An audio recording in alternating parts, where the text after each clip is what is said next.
Even today there's any amount of talk about how a Native American shaman becomes an eagle. Here, the occult scientists evolved other kinds of method.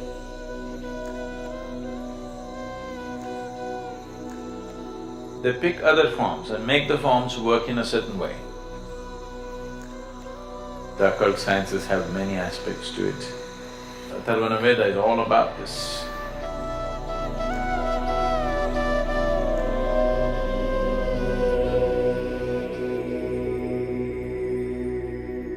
In Native American cultures, they believe animal spirits play a role in human life. What is your understanding of the nature of the relationship between human energy and animal energy?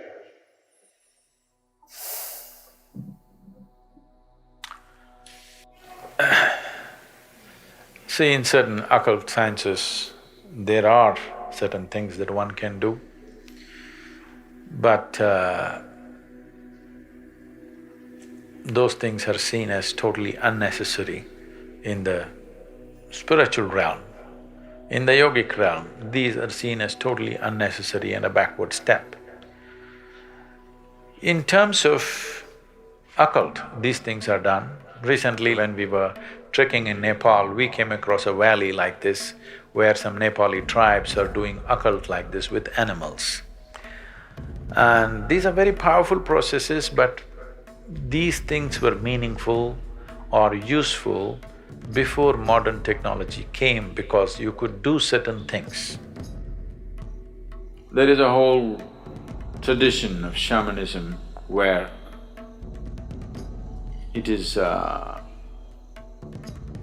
even today there's any amount of talk about how a Native American shaman becomes an eagle, becomes a fly, becomes a wolf, transforms himself into some other form and gets there and all this.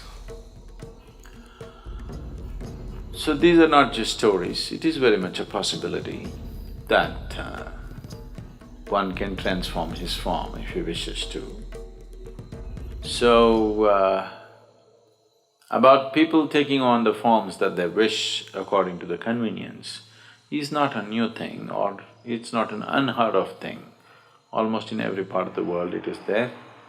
Particularly it is being publicized in a big way about the North American and South American shamans these days, about shamans becoming eagle and becoming wolf these two forms are very common for them.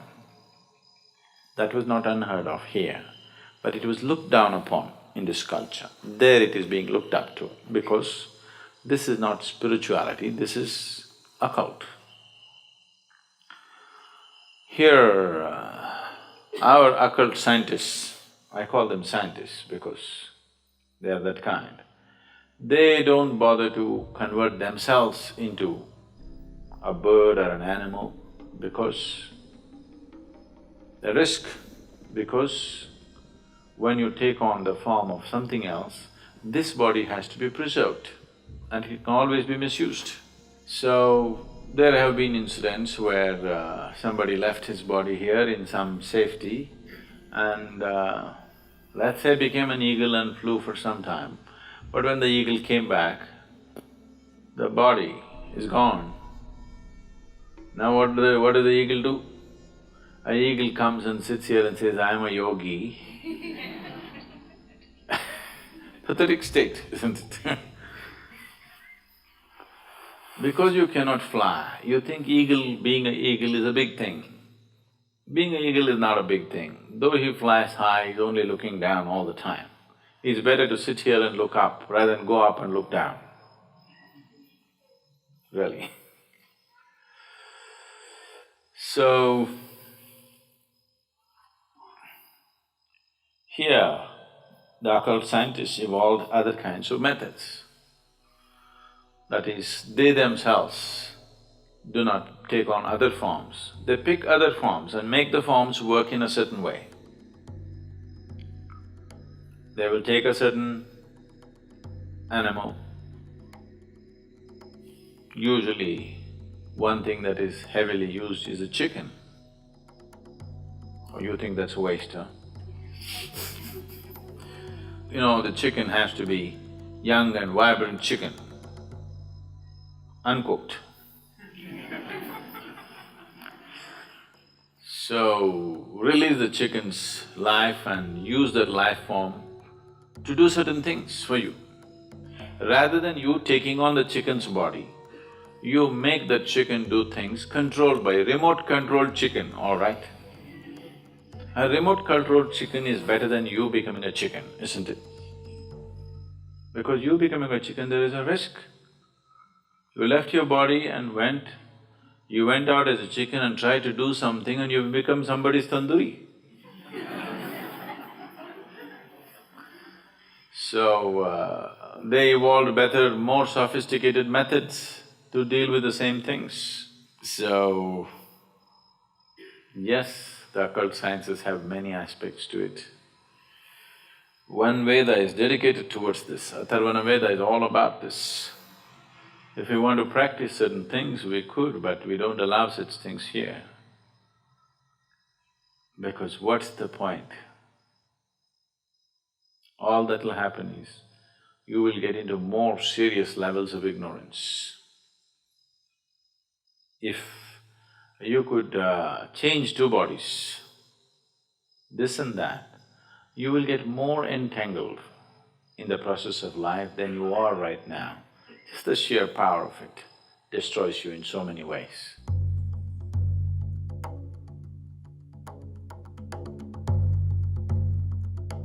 Occult was a very useful process when there was no modern technology.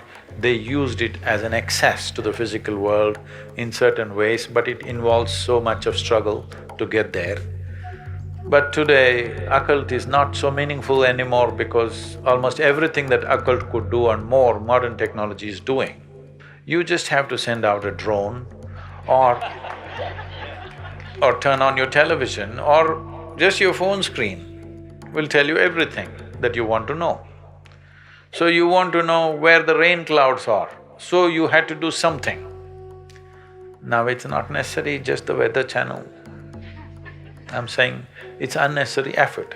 So, it's better to focus on you evolving beyond your animal nature rather than developing a relationship with animal nature. How to get rid of the animal within you, that's my work, not how to connect you with animals.